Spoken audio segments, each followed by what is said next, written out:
Welcome to Rikki Abzug from Ramapo College of New Jersey to talk about PRIME and SDG3, Teaching, Learning, and Researching Business and Good Health and Well-Being, a workshop. Take it away, Rikki. All right, thank you, Gina, thank you, Joel, and thank you to everybody who's in the room. So I need to place the workshop into some sort of context first, and that's going back to when we originally got the call for sessions. And gosh, that was well back, I guess at least a year ago now. And at that point, we were fully expecting to be meeting in person in March in Newark, I do believe.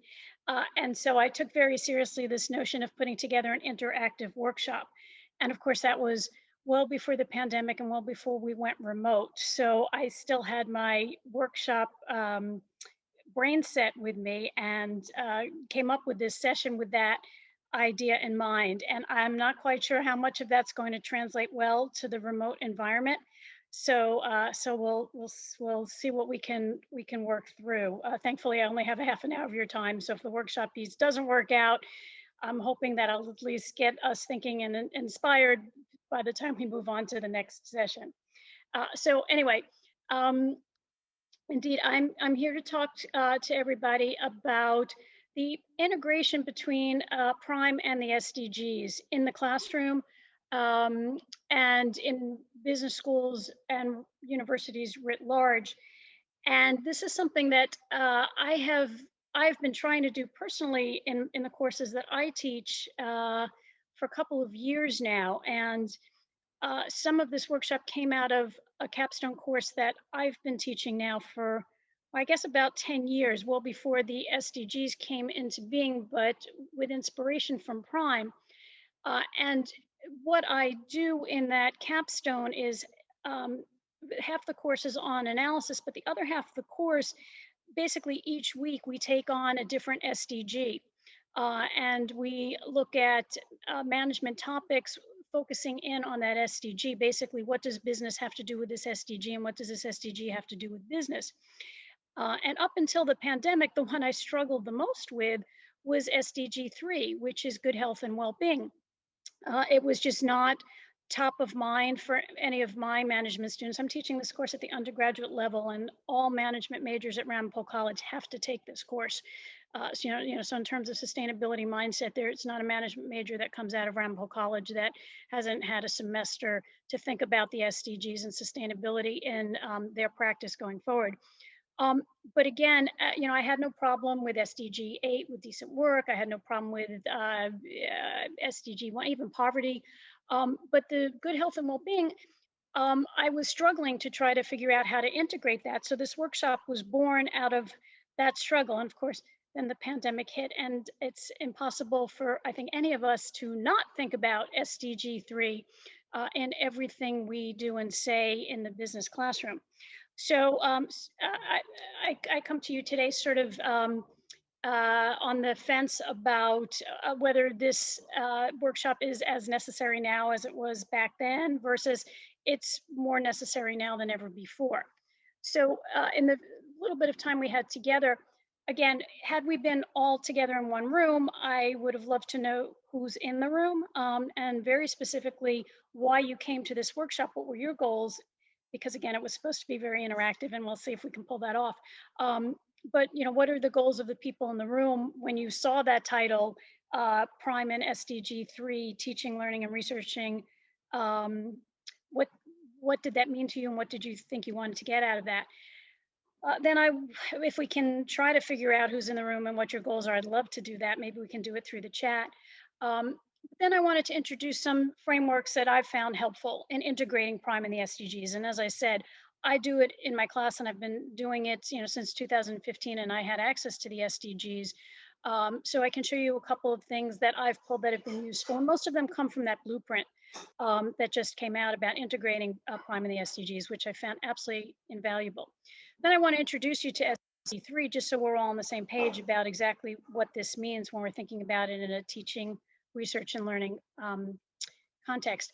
I do have some potential polls. I did want to make it interactive. I'm not quite sure how that's going to work. And then I really wanted it to open it up in a sort of workshop format so that everybody can pool their knowledge and their resources, and we can come up with almost a repository of resources for folks who actually want to bring good health and well-being into their, not just business teaching, but their university teaching. So I came up with a framework for how we can all together bring in some of our own resources, hence the workshopping for potential resources.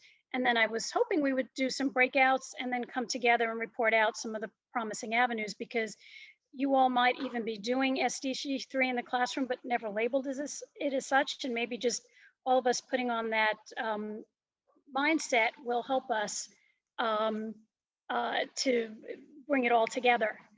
So I'm not quite sure how we're going to do this, but I'm really curious to know who's here, who came in for this. So maybe if we turn on the chat, and if everybody could sort of just let me know who's here with us. And of course, it's occurring to me that while I'm sharing my screen, I may not even be able to see the chat. Yeah, we have a few people in the chat who've introduced themselves. Okay, excellent. And why, I'm not quite sure why I can't see the Rikki, chat. we can all see the chat, Rikki, so you don't have to show it. Okay. All right. So so those of you who can see the chat, maybe maybe you can also let me know what you were thinking about, what kind of goals you had coming into a workshop like this. And I don't know if we're going to be able to meet those goals or not, but I'd at least be curious to know what you were hoping you could learn from this. So again, you all are, I guess, seeing the chat, and I, for some reason, am not. Okay, I see names, but not chat. All right, well. All right, I'm gonna have to take somebody's word for this. And let's see, did I just lose? Okay. If you stop sharing your screen, you can see the chat. There you go. Okay, so learning stuff as we move along. I'm at Ramapo, we use WebEx, not Zoom, so I can usually see a chat scrolling as I'm sharing my screen, but I guess I can't. So so I've got Hendon and Lavanya here, and maybe they can somehow or another get a note to me to tell me about what people's goals are, but we'll see if we've met them towards the end. So let me just get into some more substantive stuff right now, because clearly I'm not reading the chat. So if you'd like, one of us can read out loud some of the things that are coming into the chat. I would love to hear. I would love to hear about some of the goals people have. That would be great. Sure. So one person wrote, I am creating a green financing platform that digitalizes SDGs and all 17 frameworks in the world while improving small businesses' access to funding opportunities and do a comprehensive sustainability report. Somebody else said that Chelsea Green is a business law school professor. Somebody else said that they are a marketing professor and just wrote 3 marketing courses that include SDGs in planning market ventures.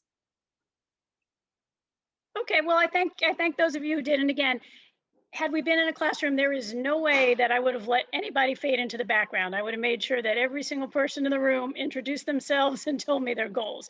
But I guess I don't have that power in the virtual environment, so you'll forgive me. We'll let those 3 be representative of the entire group for now.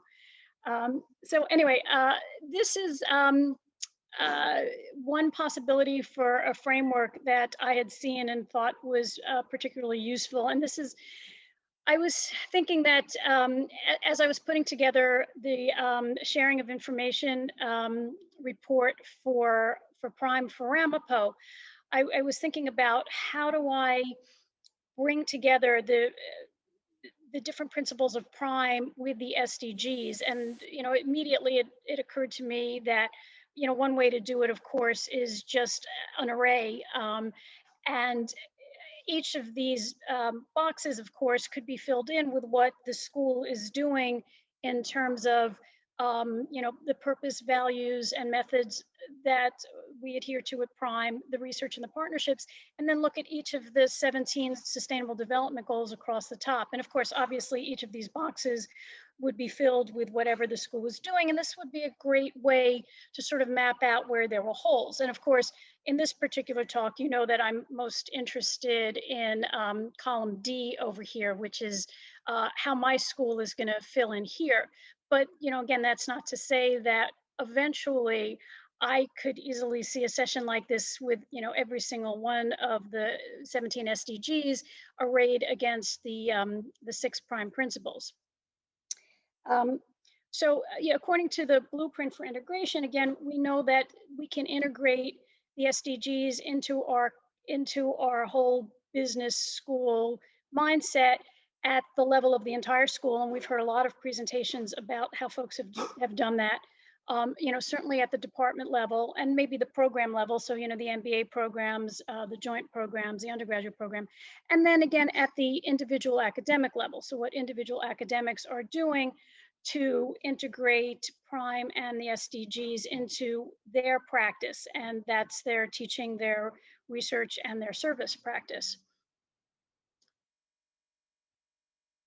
And so, you know, again, this comes right from the blueprint as well. And this is, you can see the array of the individual department and business schools. So the different levels or layers at which we can have an impact, where we can have levers, and we can do it through our curriculum, through our research, and then through the partnerships. And again, those partnerships can be at the individual level, the departmental level, and the school level.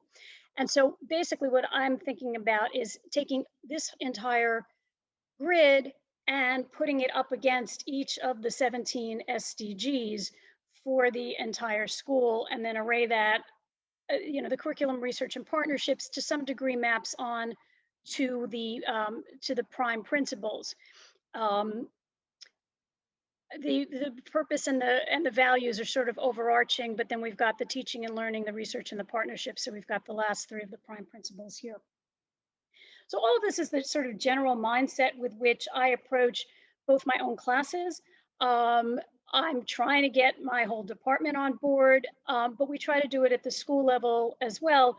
You know, it's certainly at least every 2 years when we have to write our sharing information for progress report with Prime, but we're also trying to use it more for strategic planning. So that's something we're looking forward to as well.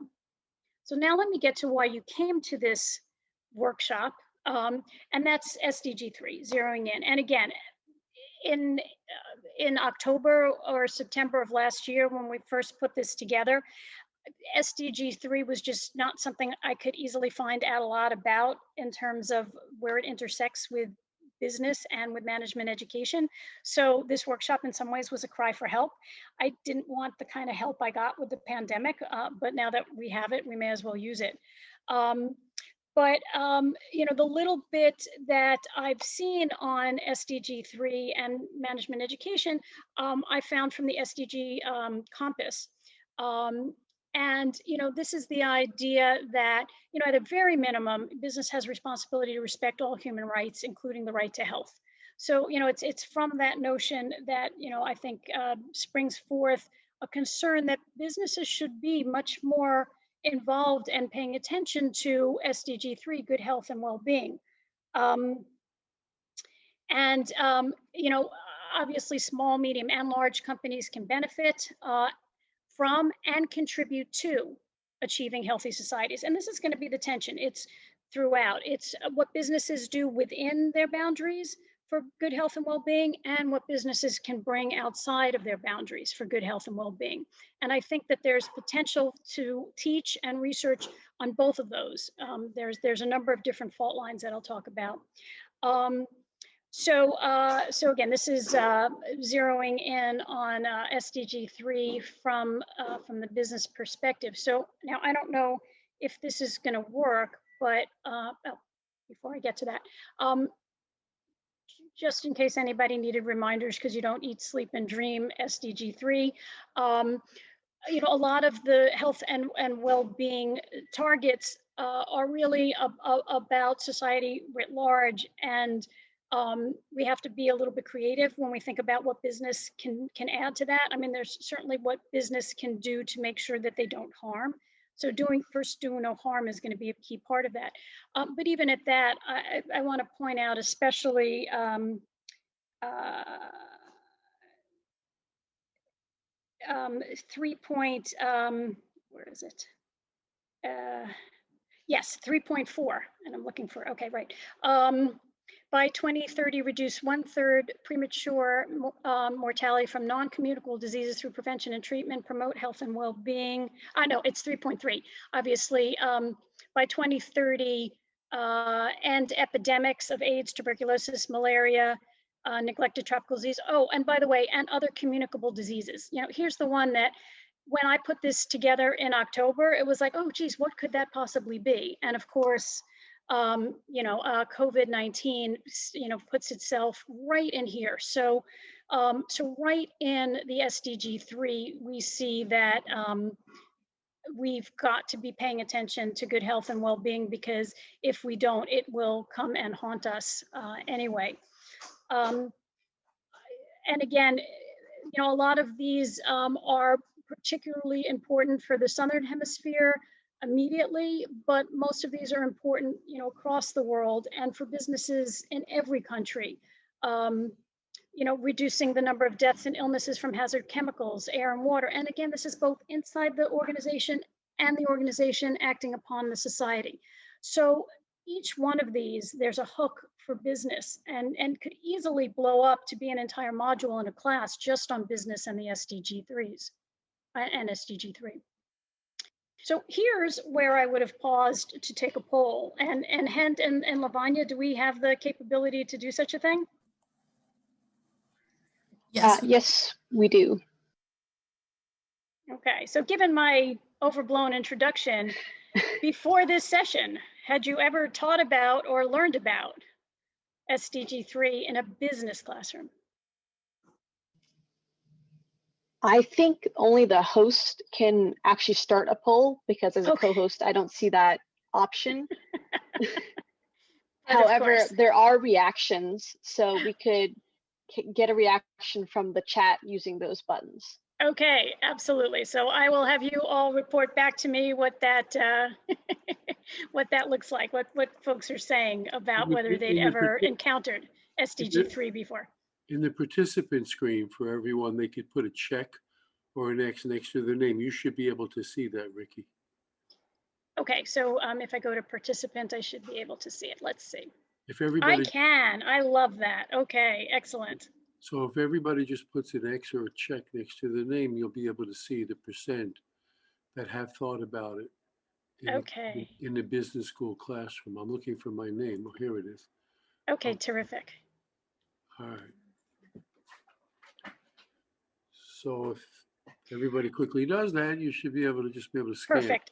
And I can indeed. So, you know, there's a sprinkling of checks, but most of the time it's X's. And in fact, that's exactly what I would have expected, just because I've done, you know, enough surveys of resources to see that there wasn't a whole lot written. I mean, certainly nothing specifically about SDG3 in business. So, you know, again, back in last fall, that was very fertile ground. And I think if we were to do that same survey now, and in fact I have, there's all kinds of material that we can now add. So let me give you a framework for even how to think about bringing SDG3 into the classroom, because actually at this point, I can't even think about it not being in the classroom. I think every class session I hold, there's something pandemic related. There's something about health and well-being that's going to touch on any business topic that I talk about. So first, the way I've thought about it in the past is, again, we can think about businesses and their external audiences, if you will. So as you can see on the left-hand side of the screen, you can think about businesses and organizations that are creating services or products. for good health and well-being. You could even think about businesses and organizations creating externalities that may be positive or negative that have impacts on health and well-being. So in general, one way to split up this universe is organizations acting on external stakeholders and how their actions have an impact on good health and well-being. And from within that, you can think about cases, situations, exercises, resources, where the emphasis is on what organizations can stop doing to make sure that they no longer have a harmful impact. So I'm thinking about that as alleviate. But then there's also mitigate in terms of what can they do to actively help to make health and to optimize health and well-being. So, I think in terms of both stopping the harmful things that business might be doing, also optimizing the good things that business may be doing. And as well, are there ways that we can think about businesses innovating in this field and or businesses creating in this field? On the other side is we can think about the business organizations themselves as the dependent variable, if you will, to their internal audiences, their internal stakeholders. So, largely they're employees, but anybody who's touched through the employment in the organization. And again, what can businesses do to alleviate the suffering? What can businesses and other organizations, and notice it's not just businesses. When I think about organizations, I think about nonprofits, I think about for-profits, I think about governmental organizations. So I think about a whole range of different organizations and what they can do for their internal stakeholders to promote good health and well-being. And this is largely about the workplace itself. I do spend a lot of time talking to my students about health and well-being in the workplace and how business managers can have an impact on that. And so if you think about the split between internal and external, between alleviating and mitigating, between innovating and creating, another way to think about all of this is what resources do we have from a teaching learning perspective to get students involved in all of these questions? And then what research do we have and what research can we spur on, can we inspire? So for teaching and learning, what I'm always looking for are there dedicated cases, businesses in SDG3? Are there retrofitted cases? Are the cases we've been teaching, but we never really thought, hey, this could be something about good health and well-being. We could actually use this case when we're talking about in this classroom. What about textbooks? Are there textbooks out there that have SDG3 embedded in it, but we haven't found it? Or are there ones where we can put it into the future? What about simulations? Can we use simulations to stimulate thinking? Games. I'm working right now actually with a high school student, a gamer, and we're putting together a game that we're going to see if our undergraduates can play, where they gain knowledge and jump to levels about how much businesses have an impact on health and well-being. Other classroom exercises. Are there co-teaching opportunities with public health schools, with medical schools, with arts and sciences, and especially the sciences part? Can we, with Ramapo, we've got a huge nursing program. What kind of co-teaching can we do so that business and the SDGs are together in the classroom? Maybe there are joint degrees that we can think about. So these are all possibilities, options. And again, the workshop part of this is to have you all think about any of these things that you've used that could be retrofitted to help us talk about good health and well-being in a business classroom. And then there's the research. Are there research notes that talk about this? Should we be working on theory development? Is there anything out there? What should we be doing? What kind of disciplinary peer-reviewed journal articles have already put these two together, and what can be retrofitted to put them together? What do we need to do interdisciplinary? Do we need more medical folks working with more business folks to make sure that we understand what's going on with organizations internally and externally in terms of their impact on health in the society? Are we overlooking academics, practitioners who are dealing with this on a daily basis, but their experience needs to come into the classroom? cross-nationally. Obviously, everything I've shown you is from a very US based perspective, because that's where I'm from. The rest of the world's got to be doing better than we are here. So, you know, we need to be sharing across national boundaries. And what kinds of interesting research collaborations can we come up with? So given the fact that we have all this possible, you know, available to us, if you just think about retrofitting, you know, then I was going to ask you, given all of that, maybe you have actually talked about the SDG3 in the classroom, but just haven't ever labeled it such. So given all of those possibilities for bringing health and well-being into the classroom, does that change your notion of whether you've ever actually touched upon it in the classroom or not? So that was going to be the next poll question.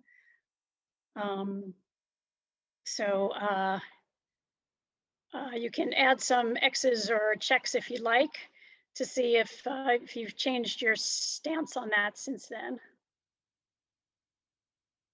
Okay, I see a couple more checks and a couple fewer X's. So maybe that made the difference, but moving along, hopefully. Right. So so here's where I was going to try to workshop this, and we'll see if we can pull this off. But I was hoping that with the brain power in the room here, maybe we could aggregate what we collectively know or already use. What's already out there that we could use to bring SDG3 into the classroom. You know, cases that you're using that you never thought, but hey, this would be great to talk about the sustainable development goals in business. Research that you've used that, you know, you think would be useful here. We could aggregate what we collectively know, but we could also brainstorm where are the holes, where are the gaps. You know, if we were to tell folks who wanted to write new cases what we need, what kinds of things could we imagine? Do you know of a company that's doing a great job, or on the other hand, a really miserable job in terms of a toxic workplace, or in terms of alleviating toxicity in their own environment? You know, what kinds of cases can we develop? So that led me to where I was going to move into the workshop part, was look at this new grid. I like grids. I don't know if you could see that. So here this grid is everything in the center represents resources that we can either collectively, whether we can aggregate collectively, or we could think about developing, and we can form partnerships from amongst the people in the room. We can form partnerships between our schools. We can form partnerships between hospitals and business schools, between med schools and business schools, between nursing schools and business schools, to help us fill in all the different ways we can bring into the classroom.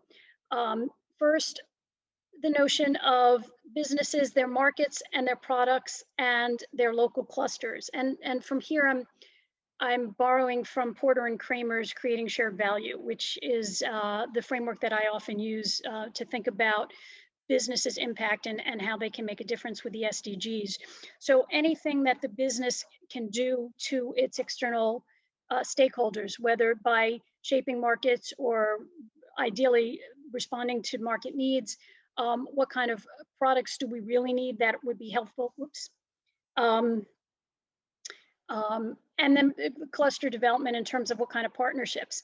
What do we already know that's out there? What do we already know that's out there about companies pulling back from the harmful stuff they're doing? And what do we know that's already out there about companies innovating for the future? What if we were to develop all of this from broadcloth? What would we like to see about how companies, how businesses speak to markets or create new products or partner up to establish healthier societies and healthier local climates? So that's one half. The other half is, again, internal, the business's own value chain. You know, from their supply chain straight through to their workforce and all of the marketing they do. Again, what do we know that's already out there about how businesses are cutting back on their harm? And what do we know that's already out there about how businesses are innovating into the future? What's not out there? What do we need to have them develop? And we can look for cases that fit into each of these categories. We can retrofit cases into each of these categories. We can look for textbooks to teach in any of these categories. We can look for simulations. We can look for games, exercises, co-teaching, joint degrees. These are all the research things we can do. So if you're up to playing with me, and again, I'm not quite sure, given the time we have left, whether it even makes sense. So maybe we just do it as one big, large group brainstorm. So I've talked now for too long. I want to know what you're doing in the classroom that goes into any of these boxes, or what you would hope that this group of 46 of us, 47 now, what you'd like to see us develop that you could use in the classroom or in your research, so that we can better help businesses to promote good health and well-being, both within their confines and when they're acting upon the broader society. I'm shutting up, and I want to hear the good ideas that are out there. Or chat them away.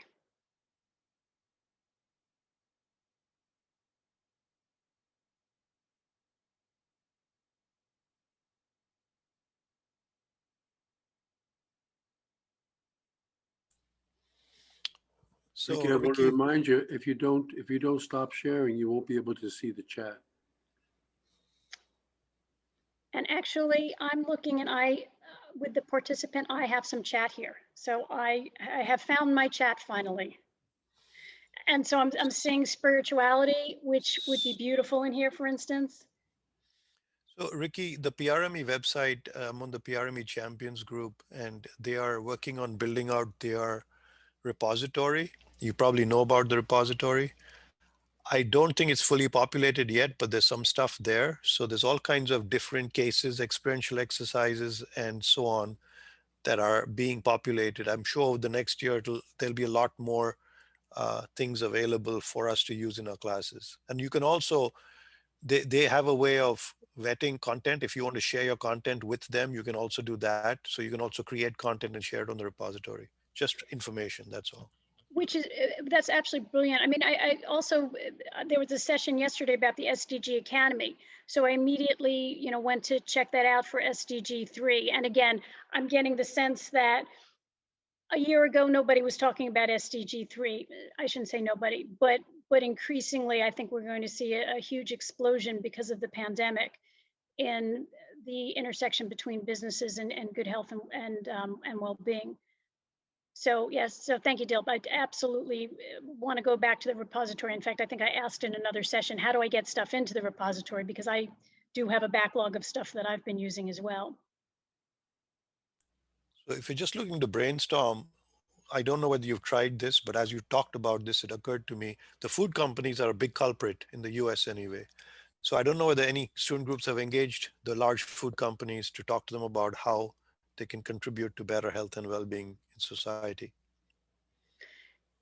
Actually, I think that's great. And in fact, in semesters past, when I've tried to come up with SDG cases, SDG3 cases, sometimes I actually have looked at, we've done a Chipotle case, especially with the listeria breakouts and whatnot. So I think you're absolutely right, Dil. I think looking at food companies is key to SDG3, especially around health and nutrition. Obviously, pharmaceutical companies are going to be a big piece of this. And then again, for SDG3, you can go to any industries where pollution is a major externality, and you can think about SDG3 through that lens as well. And that's both in terms of internal toxicity and external toxicity. Games, simulations, exercises. Anybody doing anything that touches on SDG3 with in-class games, exercises, simulations? So the one simulation that does exist is the En-ROADS simulator, EN-ROADS. You may have seen that. And that's kind of easy dashboard to play with for students to. Now it's at a high level, aggregate level. It has to do with, large scale policy issues like fossil fuels and renewable energy and stuff like that. So, but you can toggle different switches to see what impact it has on climate change. And so that's one simulator that I know about, En-ROADS. Beautiful. Any of the students in there, have you been exposed to any great cases that made you think about SDG3 and business, or have you ever been co-taught by somebody from the business school and somebody in nutrition or in the medical field or anything like that? I have to say, as a student, I haven't really encountered this in any of my business school classes. So it's definitely eye-opening. Okay, and again, that's something that, I personally would love it if we could change, if we could get you thinking about, again, business's role in good health and well-being. And again, I think before the pandemic, it was definitely a tougher fit, but I think post-pandemic, I think there's going to be a lot more receptivity to, being very creative about how to make sure that we understand that organizations play a major role in societal health and well-being. And I'm sensing that I'm getting close to the end of this less interactive session than I'd hoped for, but more interactive session than I expected. So I'm not sure we can end with where we started, which is on goals. Let me see. So again, we sort of did our community breakout. We talked a little bit about some exciting stuff that was going on, and were there any other goals for this session that we should at least put on our agenda for the next time we do this? Thank you so much for your presentation, Rikki. We really enjoyed that.